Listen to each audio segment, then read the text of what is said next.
4e jour. Je sais pas si je vais réussir à lancer le side business en 30 jours. Moi c'est Tom, voilà où j'en suis, là, maintenant.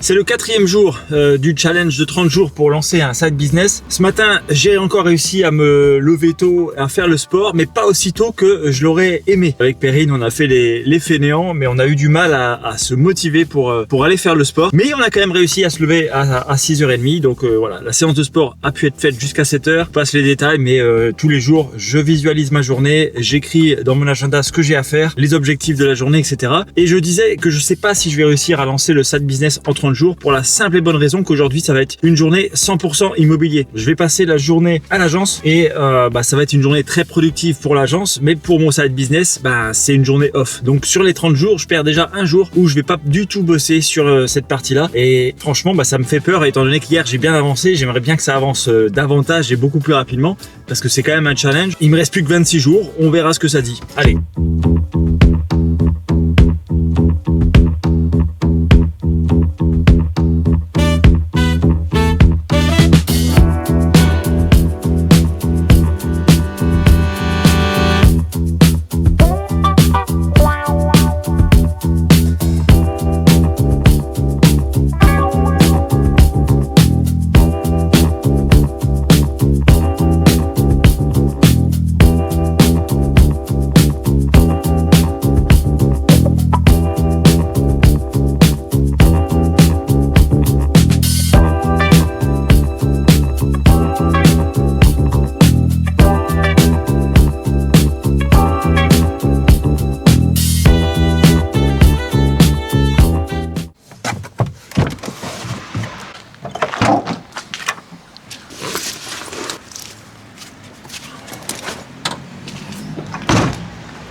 Allez, 11h moins le quart, je quitte l'agence et je vais à la visite à Vitry en Artois, l'appartement en duplex.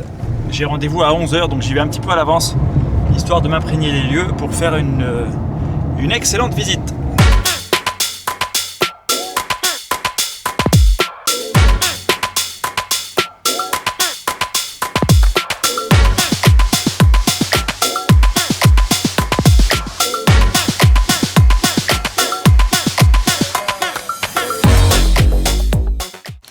Allez, un petit point à chaud par rapport à la visite qui vient de se terminer. Elle a duré exactement un quart d'heure. Les clients sont super satisfaits. Ils sont venus avec les garants. Donc c'est un jeune couple qui est venu avec les garants. Les garants travaillent tous les deux. Ils ont des bons revenus, une bonne situation. Le dossier il passe très facilement.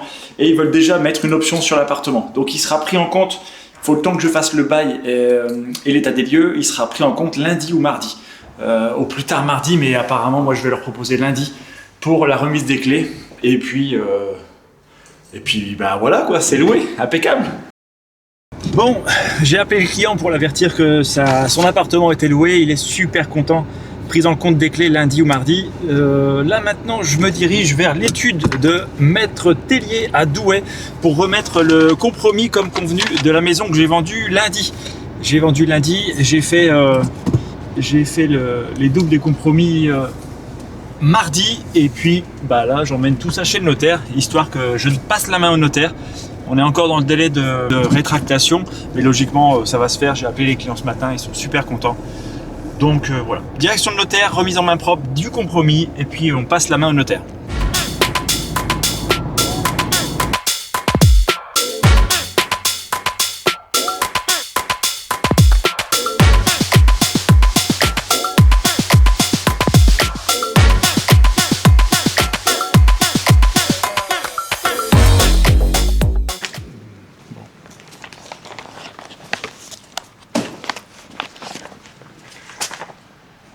L'étude est là.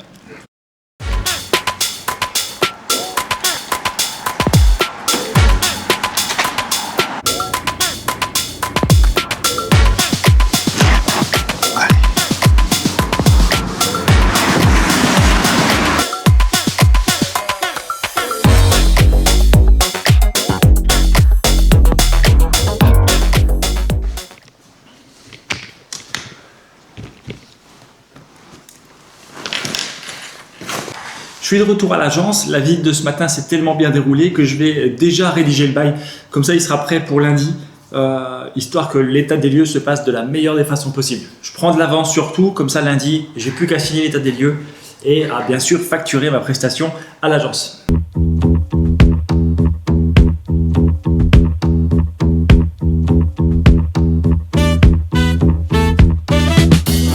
Tous les documents sont maintenant prêts, signature de l'état des lieux lundi matin à 10h. Cet après-midi, il est 14h15, à 15h, je vais remettre la deuxième partie du dossier. Vous savez, j'ai vendu une maison lundi soir, j'ai fait les doubles des compromis mardi et aujourd'hui, eh bien, je m'étais dit et je vous avais dit dans le vlog que j'allais apporter tout ça au notaire. En fait, il y a deux notaires dans ce dossier. Un notaire pour représenter les acquéreurs, un notaire pour représenter les vendeurs. Ce matin, j'ai apporté le dossier aux acquéreurs, c'est le notaire le plus important, c'est lui qui va purger les droits de préemption, etc. Et puis là, cet après-midi, il faut que j'aille apporter le dossier au notaire qui représente les acquéreurs et lui, il va représenter, voilà, les deux parties vont se représenter entre notaires, comme ça ira plus vite et ça évitera les problèmes. Et puis à 17h, eh bien, j'ai une signature de mandat avec ma responsable d'agence sur un appartement situé en plein cœur d'Arras et qui va se louer super rapidement parce qu'apparemment il est franchement pas mal. Donc on va faire des photos cet après-midi, on va reprendre le mandat, on va faire une pré-visite avant état des lieux de sortie, histoire d'avertir les locataires sur les travaux qu'il y a effectués pour qu'ils puissent prétendre à récupérer sa caution. Le but c'est quand même ça, c'est quand on fait des pré-visites, et nous ça nous permet de dire aux locataires les points qui ne vont pas et qu'il devra modifier le jour où il rendra les clés afin qu'il récupère sa caution le plus possible tout simplement. Je continue un petit peu d'administratif et puis je vous reprends tout de suite après.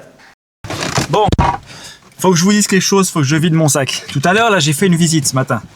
La visite s'est très bien passée, les locataires, ok, ils voulaient prendre l'appartement. J'étais super content, je me suis dit youpi, l'appartement va être loué, mardi on va signer lundi ou mardi on va signer l'état des lieux, super. Je présente le dossier au propriétaire, je lui ai dit que j'avais trouvé quelqu'un. Il me dit ok, super génial. Le truc c'est qu'il y a un voisin qui m'a vu entrer dans l'appartement avec ces gens-là et en fait il est allé voir le propriétaire en disant attention, ces gens-là je les connais, c'est des gens qui foutent le bordel un peu partout et c'est dangereux de leur louer quelque chose.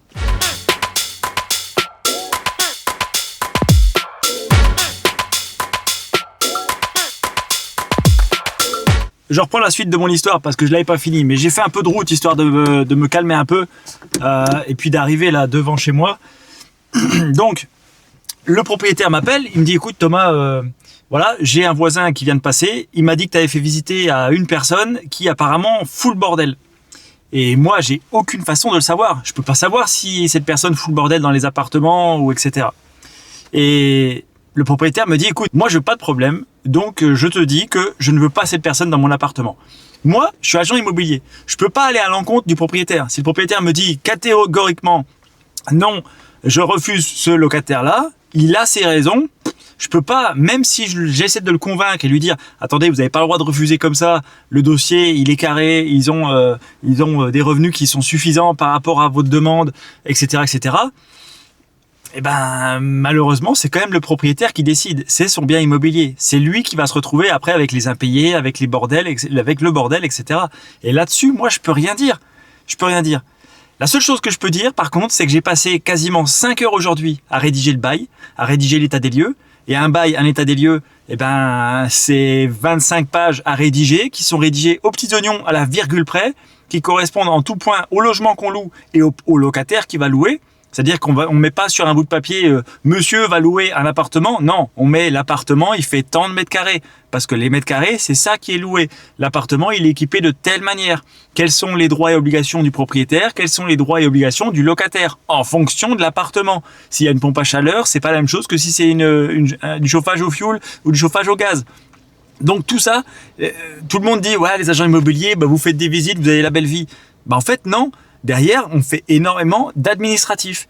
Et quand d'un coup, d'un seul revers, un coup de téléphone, on me dit, écoute Thomas, je refuse d'avoir ce locataire-là, eh bien, c'est comme si on me disait que mon travail servait à rien.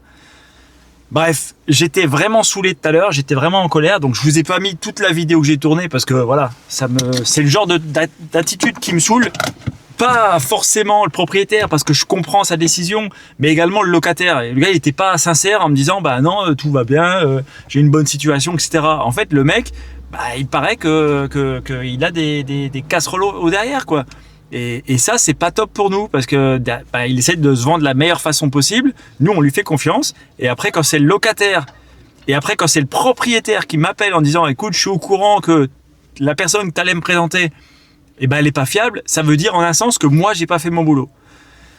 Donc, je le prends un petit peu mal. Bon. Le seul point positif là-dessus, c'est que du coup, j'ai remis l'annonce sur notamment Le Bon Coin, Paris Vendu, etc. Et que j'ai déjà 3 rendez-vous. Un rendez-vous demain, vendredi matin, un rendez-vous samedi matin et un rendez-vous lundi après-midi. Donc je sais que cet appartement va se louer. Maintenant, j'aurais aimé qu'il se loue un peu plus rapidement, mais bon, au moins il va se louer dans de bonnes conditions et j'espère que ça plaira aussi bien au propriétaire qu'au locataire.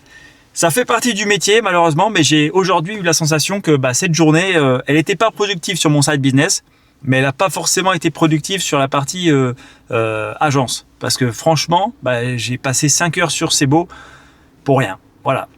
Donc, demain, j'espère que ce sera une meilleure journée. Là, je vais passer la soirée avec mes beaux-parents qui viennent d'arriver d'Alsace. C'est chez eux, chez qui on avait fait Noël cette année. On va passer du bon temps en famille. Et puis, moi, je vous dis à demain.